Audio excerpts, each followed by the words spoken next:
तो दोस्तों शुरू करते हैं आज की इंफ्रा न्यूज। पहली खबर जो आ रही है वो हमारे देश के अंदर के एक फर्म रिसाइकल करो से आ रही है, जिन्होंने कहा है कि वो 100 करोड़ रुपए स्पेंड करेंगे महाराष्ट्र के अंदर एक निकल प्लांट सेटअप करने के लिए और बैटरी रिसाइकलिंग फैसिलिटी बनाने के लिए, जो कि 17 एकर्स ऑफ लैंड पर मौजूद होगी।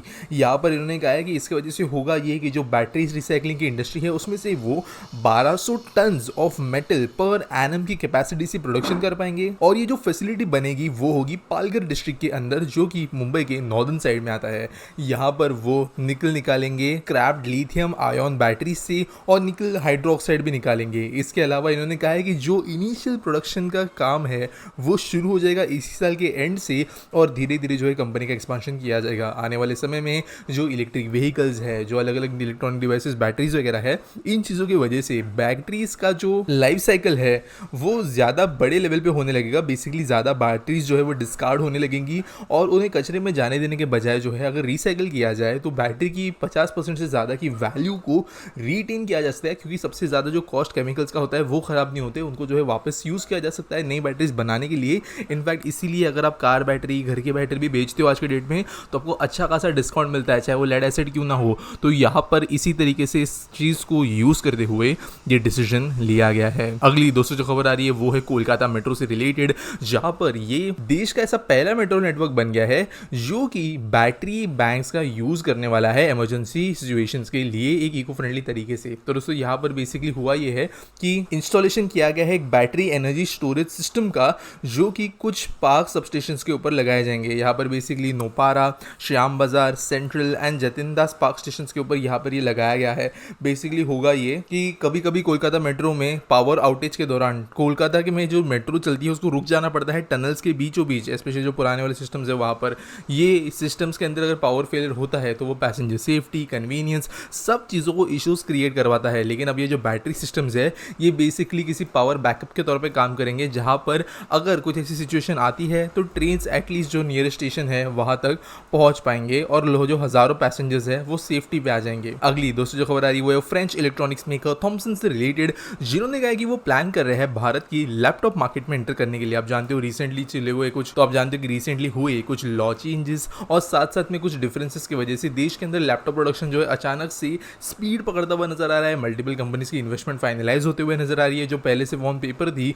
और यहाँ पर इन्होंने कहा कि थॉमसन जो है वो बड़े तरीके से लैपटॉप कैटेगरी में देश में एंटर करना चाहता है और ये उनके सीनियर एग्जीक्यूटिव ने कहा है। यहाँ पर साथ साथ आगे जाकर मे बी वो स्मार्ट टीवीज वगैरह भी बनाने के लिए बात करें, और जो उनका मेन टारगेट होगा यहाँ पर लैपटॉप्स बनाने का वो एंट्री लेवल से लेके पूरा अल्ट्रा प्रीमियम मार्केट जो है वो होने वाला है। इसके लिए वो प्रोबेबली सुपर प्लास्ट्रॉनिक्स प्राइवेट लिमिटेड इस कंपनी के साथ में पार्टनरशिप करेंगे देश में, और थॉमसन का जो ऑफिशियल ब्रांड लाइसेंसी पार्टनर है ये वो कंपनी बनेगी भारत के अंदर। तो देखते हैं किस तरीके से कंपनी फाइनली एक्सपांड करती है। अगली दोस्तों जो खबर आ रही है वो है दिल्ली गवर्नमेंट से, जिन्होंने school of planning and architecture जो यहाँ पर मौजूद है उनको एक डीपीआर बनाने के लिए कहा है शहर के 3 मार्केट्स को रीडिजाइन करने के लिए। तो यहाँ पर बेसिकली लाजपत नगर मार्केट, कमला नगर मार्केट और कीर्ति मार्केट, ये 3 मार्केट्स को रीडिजाइन करने का जो काम है वो इन आर्किटेक्चरल स्कूल्स को दिया गया है। तो यहाँ पर गवर्नमेंट चाहती है कि इन एरियाज को थोड़ा डीकंजेस्ट किया जाए। यहाँ पर जो हर एक मार्केट की स्पेशलिटी है, चाहे वो होलसेल ड्राई ग्रेन्स हो, ड्राई फ्रूट्स हो, स्पाइसेस वगैरह हो, तो इन एरियाज को मॉडर्न तरीके से वापस रीडिजाइन किया जाए, जिस तरीके से चांदनी चौक वगैरह हुआ है उस तरीके से, जहाँ पर क्लेनलीनेस मेंटेन की जा सके, एक कोऑर्डिनेशन देखने मिले, एफिशिएंसी देखने मिले यहाँ के होने वाले कामों के अंदर। तो यहाँ पर जो मीटिंग हुई रिसेंटली एमसीडी और एसपी की, वहाँ पर इसका डीपीआर को देने की बात कही गई है। अब वहाँ पे ऑब्वियसली जब डीपीआर बन के आएगा तो जो रिस्पेक्टिव ट्रेडिंग एसोसिएशंस है, यहाँ पर शॉप ओनर्स है, उनका भी सजेशन लिया जाएगा और अकॉर्डिंगली ये जो 3 मार्केट से दिल्ली की वो भी हमें रिडिफाइन होते हुए नजर आएगी। अगली खबर फिर से दिल्ली से आ रही है, जहाँ पर the network planning group NPG जो पीएम गति शक्ति मिशन के अंतर्गत आता है, उन्होंने रिकमेंड किए हैं 4 नए इंफ्रास्ट्रक्चर प्रोजेक्ट्स गति शक्ति के अंतर्गत काम करवाने के लिए। तो जो आप जानते हो नेशनल मास्टर प्लान है गति शक्ति का, और यहाँ पर लॉजिस्टिक्स कॉस्ट को रिड्यूस करने के लिए गवर्नमेंट ने ministry of roadways and highways के लिए 2 प्रोजेक्ट्स और मिनिस्ट्री ऑफ रेलवेज के लिए 1 प्रोजेक्ट, जिसकी सब कॉस्ट मिलकर आती है 7,693 करोड़ रुपीस, उसको आगे बढ़ाने का डिसीजन लिया है। अब इसकी वजह से होगा ये कि ये जो 3 प्रोजेक्ट्स है उनको स्पेसिफिकली अटेंशन दिया जाएगा ताकि वो अपना काम तेजी से बिना दिक्कत के और बिना एफिशिएंसी लॉस के कर पाए। अगली खबर दोस्तों जो आ रही है वो है महाराष्ट्र के डिप्टी सीएम देवेंद्र फडणवीस के जापान विजिट से रिलेटेड, जहां पर कई सिग्निफिकेंट डेवलपमेंट्स देखने को मिल रही है मुंबई और महाराष्ट्र स्टेट्स के लिए।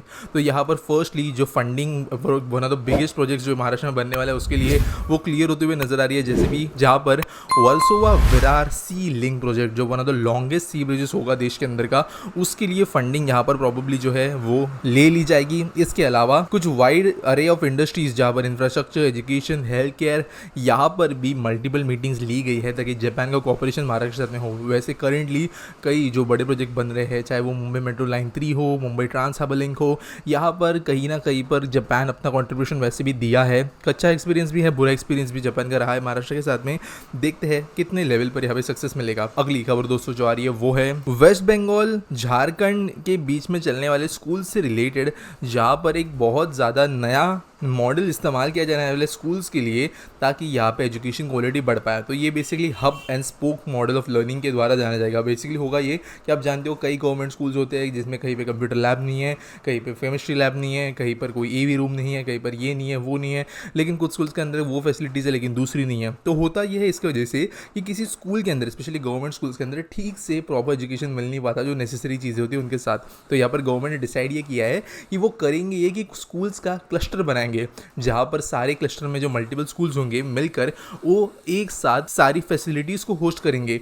और ये जो क्लस्टर में पढ़ने वाले बच्चे हैं उनको फिर जैसी नीड होगी वैसे उन एक एक स्कूल के अंदर जाके उन चीज़ों का इस्तेमाल करवाया जाएगा जब ज़रूरत होगी तब। फॉर एग्जांपल कहीं पर अगर कंप्यूटर लैब नहीं है तो उस क्लस्टर में मौजूद जिस भी स्कूल में कंप्यूटर लैब होगा वो बच्चे उस स्कूल में जाकर कंप्यूटर लैब वाली स्टडी कर पाएंगे। और इसी तरीके से अगर कोई स्कूल में प्लेग्राउंड नहीं है तो वो आकर जो है प्लेग्राउंड वाली स्कूल में पढ़ाई कर पाएंगे। तो ये बेसिकली एयरपोर्ट्स का ऐसा मॉडल है जहाँ पर आप बहुत सारे शॉर्ट डिस्टेंस ट्रैवलिंग पैसेंजर्स को एक लॉन्ग डिस्टेंस फ्लाइट्स के लिए बड़े एयरपोर्ट पे ले आते हो। तो ये उस तरीके का है। गवर्नमेंट को उम्मीद इसकी वजह से रिसोर्सेज भी ठीक से यूज़ हो गए और बच्चों को एजुकेशन भी बेहतर तरीके का मिलेगा। अगली खबर तो फिर से कोलकाता से आ रही है, जहाँ पर जो श्यामा प्रसाद मुखर्जी पोर्ट है कोलकाता का, उन्होंने इनिशिएट कर दिया है कार्गो ट्रांसपोर्टेशन ऑपरेशंस बांग्लादेश के लिए, वो भी नॉर्थ ईस्टर्न स्टेट के वाया। तो यहाँ पर बेसिकली आप जानते हो हमारे बाजकू के ही देश है ये, और मल्टी मॉडल ट्रांजिशन हब जो है वो श्यामा प्रसाद मुखर्जी को पोर्ट को बनना है। तो अभी जो ये पोर्ट है यहाँ से बांग्लादेश के चिटागोंग पोर्ट और मोंगला पोर्ट्स के अंदर की कनेक्टिविटी बढ़ने को भी मदद मिलेगी, और जो क्लियरेंसेज है, कस्टम्स वगैरह है, ये सब कुछ हो जाएगा श्यामा प्रसाद मुखर्जी पोर्ट के ऊपर ही। और वैसे अगरतला और अखुरा के थ्रू भी यहाँ से शिप्स जा सकेगी। अगली खबर दोस्तों आ रही है हरियाणा से, जहाँ के होम मिनिस्टर जो है अनिल विज, उनके द्वारा एक न्यू फ्री टर्मिनल को सेटअप किया जाएगा अंबाला में, ऐसा कहा गया है। और फ्री ट्रांसपोर्टेशन के लिए बहुत मदद आएगा। तो जो ईस्टर्न डेडिकेटेड फ्री कॉरिडोर है उसके रास्ते में ये आता है, जहाँ पर obviously warehouses, logistics park और इस तरीके के मल्टी मॉडल फ्री टर्मिनल्स की जरूरत पड़ने ही वाली थी, जिनमें से एक अब अंबाला में बनेगा। अगली खबर दोस्तों जो आ रही है वो फिर से कोलकाता से है, जहाँ पर जो हावड़ा एरिया है वहाँ पर वेंसडे को इनॉग्रेट किया गया है एक air conditioned wholesale garments market, जो कि 7.8 lakh square feet of space में फैला हुआ है और अराउंड 5.5 एकर्स ऑफ प्लॉट के ऊपर मौजूद है। तो ये दुमजुर रोड के ऊपर बना है, NH6 के ऊपर। और जो पुराने गारमेंट मार्केट्स है उनसे अलग यहाँ पर जो है काफ़ी अच्छे तरीके से बेटर क्वालिटी के साथ में गारमेंट्स बेचने की फैसिलिटी मिलेगी। दोस्तों कुछ महीनों पहले मंगला हावड़ा के अंदर 10,000 स्टॉल्स जो इस तरह के कपड़े मार्केट के थे वो फायर में पूरी तरीके से डिस्ट्रॉय हो गए थे। तो ज़रूरत थी न्यू जनरेशन ऑफ बिजनेस को डेवलप करने के लिए, और ये अब एक नया मार्केट यहाँ पर ओपन किया गया है। आज के आस्क पीटी सवाल के बारे में बात करें तो जूनियर साइंटिस्ट पूछते हैं, why are RRTS trains being built in places like Delhi, Meerut, etc. instead of bullet train when both will have been made from scratch? देखो यार एक बात समझो, RRTS is like an advanced form of metro। ये ज़्यादा speed से चलेगी, लेकिन दिल्ली मेरठ के बीच में उसके मल्टीपल स्टेशन होने वाले हैं, more than 15। तो यहाँ पर चाहे वो डिस्टेंस जो है वो कंपैरेटिवली कम क्यों ना हो, वहाँ पे बुलेट ट्रेन चलाने का कोई मतलब नहीं है, क्योंकि वो ट्रेन जो है लॉन्ग डिस्टेंस पे ही अपनी एफिशिएंसी दिखा सकती है अपनी 300 किलोमीटर के ऊपर वाली स्पीड में। यहाँ पर अगर उसको हमेशा हर 10-5 किलोमीटर में रुकना पड़ रहा है किसी स्टॉप के ऊपर, इनफैक्ट 2-3 किलोमीटर में रुकना पड़ रहा है स्टॉप के ऊपर, तो बुलेट ट्रेन वहाँ पर यूजलेस हो जाती है। बुलेट ट्रेन अच्छी है अगर जैसे दिल्ली से वाराणसी बनना है, दिल्ली से कोलकाता बनना है, दिल्ली से मुंबई बननी है, जहाँ पर 100 किलोमीटर में एक स्टॉप आ रहा है, वहाँ पर ही बुलेट ट्रेन एफिशिएंट बनती है। RRTS मेट्रो जितने स्टॉप्स तो नहीं लेती, मेट्रो जितने कम स्पीड में भी नहीं चलती, लेकिन वो उसका एक अपग्रेडेड वर्जन है। इसके लिए दिल्ली जो अभी इतना एक्सपांड हो गया है, आसपास के शहर उसका हिस्सा बनना शुरू हो गए हैं, वहाँ के लिए RRTS एक परफेक्ट ऑप्शन निकल कर आता है। बुलेट ट्रेन ज़रूर बनेगी दिल्ली में फ्यूचर में, लेकिन वो लॉन्ग डिस्टेंस ट्रैवलिंग के लिए होगी, और ऑब्वियसली कॉस्ट वगैरह का भी यहाँ पर बहुत इशू आता है। उम्मीद करता हूँ आपको सवाल का जवाब मिल गया होगा। अगर आपके पास कोई सवाल है आप नीचे मुझे कमेंट्स में #AskPT के साथ में पूछ सकते हो, और मिलेंगे अगले